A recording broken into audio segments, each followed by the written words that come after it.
গোপাল ভাঁড়ের আজকের গল্প বাবলা কাটা। কৃষ্ণনগরের রামকেলি গ্রামে প্রত্যেক বছরই এক মেলা বসতো। সেই মেলার আকর্ষণ ছিল দূর দূরান্ত থেকে বৈষ্ণবীরা ওই মেলায় আসতো জীবন সঙ্গী বা জীবন সঙ্গিনী বেছে নেয়ার জন্য। এটাই কৃষ্ণনগরের রানীমার কাছে বড়ই অদ্ভুত ও আকর্ষণীয় লেগেছিল।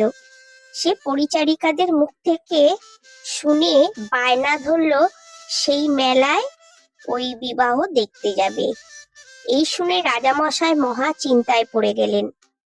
মহারাজের একদমই ইচ্ছা ছিল না রানীমাকে সেই মেলায় পাঠানো। তাই তিনি গোপালের শরণাপন্ন হলেন এবং গোপালকে বললেন, গোপাল, তুমি যেভাবেই হোক রানীমার ওই মেলায় যাওয়া আটকাও। পারলে তুমি পারবে। আর যাও, রানীমা তোমাকে দেখা করতে বলেছে। গোপাল যেতেই রানীমা বলল, গোপাল, আমি তোমার সঙ্গে ওই মেলায় যাব। মহারাজ কিছুতেই আমাকে ছাড়তে চাইছেন না। আমি বলেছি তোমার সঙ্গে যাব, বলাতে মহারাজ রাজি হয়েছেন। গোপাল, তুমি আমাকে ওই মেলায় নিয়ে যাবে। গোপাল বলল, ঠিক আছে রানীমা, আমি আপনাকে ওই মেলায় অবশ্যই নিয়ে যাব। আপনি কালকে সকালবেলায় তৈরি হয়ে থাকবেন, আমি আপনাকে নিয়ে ওই মেলায় যাব। পরের দিন গোপাল কোমরে একটা বাবলা কাটার মালা জড়িয়ে নিল এবং সঙ্গে আরেকটি মালা নিল। এবার সে রাজবাড়ির দিকে আস্তে আস্তে দেখলো মহারানী মেলায় যাবে বলে দুটো গরুর গাড়ি রাজবাড়ির দিকে চলেছে। সে রানীমার সঙ্গে দেখা করে বলল, মা, আপনি তৈরি হয়েছেন? তাহলে এইটা এবার কোমরে জড়িয়ে নিন। দেখুন, যেমন আমি জড়িয়েছি ঠিক এইভাবে। এই শুনে রানীমা বলল, কেন? এটা কোমরে জড়াতে হবে কেন? না মা, আসলে ওই মেলায় সবাই সবার গায়ে হাত দেয়, এই জন্যই এই বাবলা কাটার মালা সবাই জড়িয়ে যায়। ওটা আসলে মান্নাদের মেলা। কথায় আছে, মান্নার জাত কে কার পদে দিবি হাত। এই শুনে রানীমা বলল, ছি ছি, তুমি চলে যাও গোপাল, আমি ওই মেলায় আর যাব না। ছি, কেউ ওই মেলায় যায়?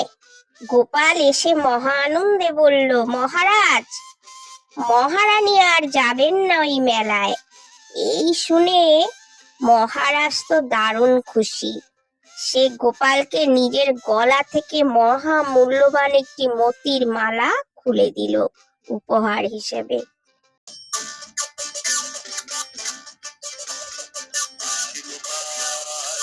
নবাব মির্জাফর একবার সৈন্য সামন্ত নিয়ে কৃষ্ণনগরের সন্নিকটেই শিবির স্থাপন করেছিলেন। মহারাজ কৃষ্ণচন্দ্র পিতৃশ্রাদ্ধে একটি ষাঁড় উৎসর্গ করেছিলেন।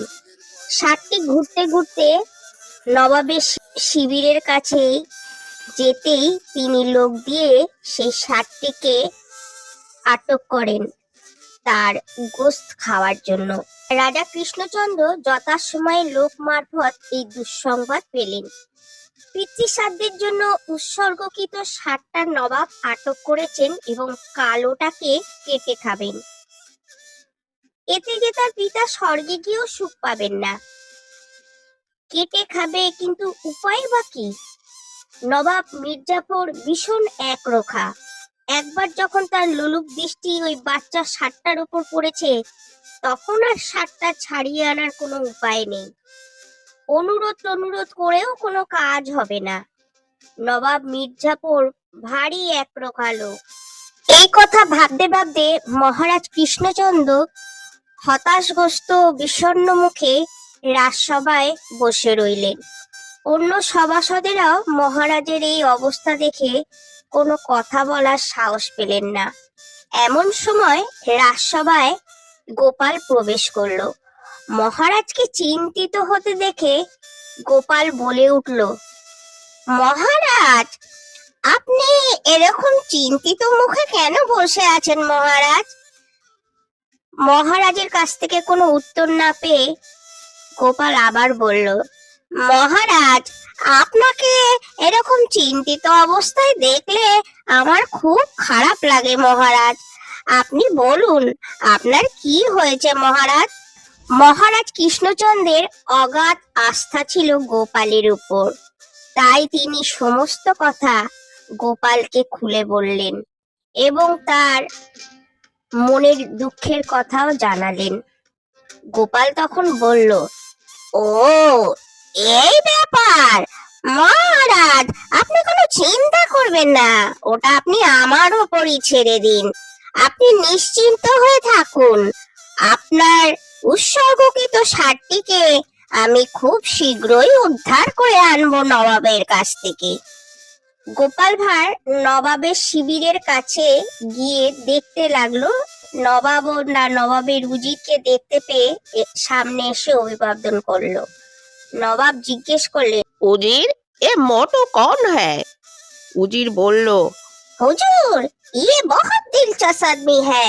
राजा कृष्णचंद्र जी का भाण है, बहुत अक्लमंद भी है, बहुत हंसता भी है। উজিরের কাছে গোপালের পরিচয় পেয়ে নবাব মির্জাফর গোপাল ভাঁড়ের সঙ্গে খোশ গল্পে মেতে উঠলেন। নবাব মির্জাফর গোপালের কথা শুনে খুব হাসতে লাগলেন এবং খুব মজাও পেলেন।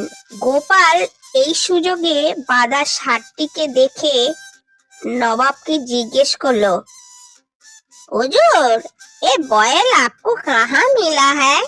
নবাব মির্জাফর বললেন, क्यों यही मिला? बहुत चर्बी वाला बैल है, इसका गोश्त अच्छा ही होगा। গোপাল মুখ কাচুমাচু করে বলল, নবাব সাহেব, আপনি ঠিকই বলেছেন, এটা খুব চর্বিওয়ালা, মাংস ভালো হবে, लेकिन लेकिन क्या है? নবাব মির্জাফর জিজ্ঞেস করলেন। হুজুর আলী, আপনাকে বলতে আমার খুব সংকোচ হচ্ছে, শরম भी লাগছে। अरे कोई बात नहीं, आप बोलिए तो। হুজুর আলী, এ বয়েল से পয়মাল खाता है। ये पैमल क्या चीज है? গোপাল তার মুখখানা বিকৃত করে বলল, टट्टी।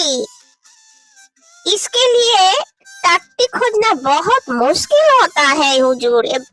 एक खर भी चली कुछ नहीं खाता, सिर्फ टट्टी खाता है। हुजूर, ये बैल बहुत बदमाश है। के टट्टी कुत्ते गेले तार पीछे पीछे जाता है, ताके विरक्त करता है, गुतो मेरे उसका टट्टी खाता है। এর ঘোস্ত খেতে অবশ্য আপকো ভালোই লাগতে পারে। গোপাল ভাঁড়ের কথা শুনে মির্জাফর বললেন, तोबा तोबा, उजीर, ये बैल को अभी छोड़ दो।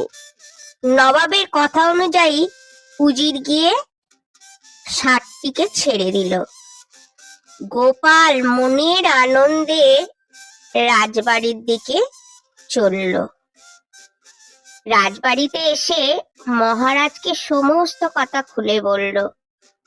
মহারাজ বিশাল একটা চিন্তার হাত থেকে মুক্তি পেলেন এবং আনন্দে নিজের গলা থেকে বহু মূল্য একটি মতির মালা গোপালকে উপহার দিলেন আর বললেন, গোপাল, তুমি আমাকে বাঁচালে, এই নাও তোমার উপহার।